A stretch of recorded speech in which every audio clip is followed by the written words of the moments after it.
تو اس سے دو باتیں ثابت ہوتی ہیں، یا تو آپ صلی اللہ علیہ وسلم نعوذ باللہ جھوٹ بول رہے ہیں، یا تو پھر ایسے ہو سکتا ہے کہ ہم مومن نہیں ہیں، ہم آزادی بنا رہے ہیں ہم تو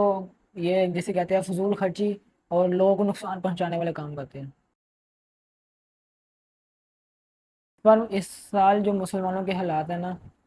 فلسطین میں، کشمیر وغیرہ میں،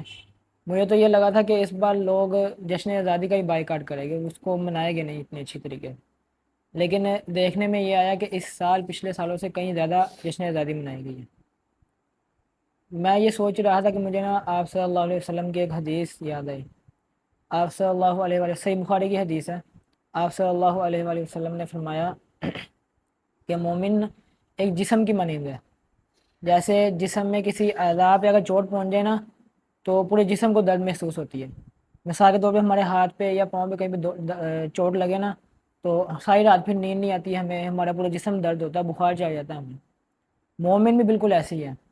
اگر سارے مومنوں میں سے کسی ایک مومن کو بھی کوئی چوٹ یا نقصان پہنچے نا تو باقی مومنوں کو بھی اس کا درد محسوس ہوتا ہے۔ لیکن آج کے اس دور کے اندر جو مسلمانوں پہ، فلسطین کے بھائیوں پہ، جو ہمارے لوگ ہیں ان پہ جو مصیبت آئی ہوئی ہے نا، اس کے باوجود ہمارا جشن آزادی منانا، تو اس سے دو باتیں ثابت ہوتی ہیں، یا تو آپ صلی اللہ علیہ وسلم نعوذ باللہ جھوٹ بول رہے ہیں، یا تو پھر ایسے ہو سکتا ہے کہ ہم مومن نہیں ہیں۔ اور اس بات پہ تو ہم سب کا، ہر کلمہ پڑھنے والے کا ایمان ہے اس چیز پر کہ آپ صلی اللہ علیہ وسلم صادق و امین ہے۔ کلمہ پڑھنے والے کا کیا، آپ صلی اللہ علیہ وسلم کے دور میں جو مشرکین مکہ تھے وہ بھی اس چیز کی گواہی دیتے تھے کہ آپ صلی اللہ علیہ وسلم ہمیشہ سچ بولتے ہیں ہمیشہ۔ رہی دوسری بات کہ ہم کلمہ تو پڑھتے ہیں لیکن ہمارے اندر وہ ایمان کی کیفیت نہیں ہے، تو ہمیں اس چیز پر اپنے آپ پہ افسوس کرنا چاہیے۔ دوسری بات، ہم فضول خرچی اس طرح کے جھنڈیاں لے آتے ہیں اور ایک جگہ لگا دیں گے، پھر کچھ دنوں بعد آپ انہی جھنڈیوں کو ندی نالوں میں دیکھیں گے، یہ تو کوئی اچھی بات نہیں ہے، اس کا کوئی فائدہ ہی نہیں ہے۔ اور دوسری بات، لوگوں کو نقصان پہنچاتے ہیں وہ اس طرح کہ ڈھول یا باجے وغیرہ لے آتے ہیں، اس کے ساتھ وہ اونچی اونچی بجاتے ہیں جس سے لوگوں کو تکلیف پہنچی ہے۔ آپ صلی اللہ علیہ وسلم نے فرمایا المسلم من سلم المسلمون من لسانہ و یدہ، مسلمان، کامل مسلمان وہ ہوتا ہے جس کے ہاتھ اور زبان سے اس کا دوسرا مسلمان بھی محفوظ رہے۔ تو اس میں بھی ہمیں اپنے ایمان کے اندر ہی کمی محسوس ہوتی ہے۔ آزادی تو وہ ہوتی ہے جس کے اندر ہم اپنے چھوٹے اور بڑے لوگوں کو ایسی چیز بتائیں جن سے ان کا فائدہ بھی ہو، جیسے ہم انہیں بتائیں کہ اس ملک پہ جن لوگوں نے اپنی جان قربان کی ان لوگوں کے واقعات سنائیں، یا پھر یہ ملک جس بنیاد پر بنا تھا کلمہ لا الہ الا اللہ، اس کی ہم ان کو پہچان کروائیں،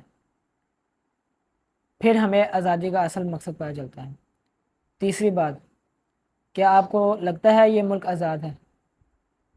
یعنی اس ملک کی بنیاد پاکستان کے لیڈر قائد اعظم نے، محمد علی جناح نے، اس ملک کی جو بنیاد تھی وہ لا الہ الا اللہ پر رکھی تھی۔ اب ہم اس ملک کے اندر رہتے ہوئے کیا ہم اس لا الہ الا اللہ کی بنیاد پر اس ملک کو چلا رہے ہیں، اس ملک میں اس طرح کام کر رہے ہیں جس طرح لا الہ الا اللہ یعنی اللہ اور اس کے رسول نے ہمیں حکم دیا تھا؟ تو ہمیں اس چیز پر دیکھنا چاہیے۔ اگر دیکھیں ہم، ملک جو ہے وہ لا الہ الا اللہ کی بنیاد پر ہمیں ملا، لیکن اس کے اندر رشوت بھی ہو رہی ہے، جھوٹ ہو رہا ہے، چوری چکاری ہو رہی ہے، سارے برے کام، یعنی اللہ تعالیٰ کی سارے کلام کی جو اللہ اور اس کے رسول کا جو حکم ہے اس کی دھجیاں اڑائی جا رہی ہیں۔ تو ہمیں اس چیز پر غور کرنا چاہیے کہ جس ملک کی بنیاد ہی لا الہ الا اللہ پر ہے، تو اس میں ہم اگر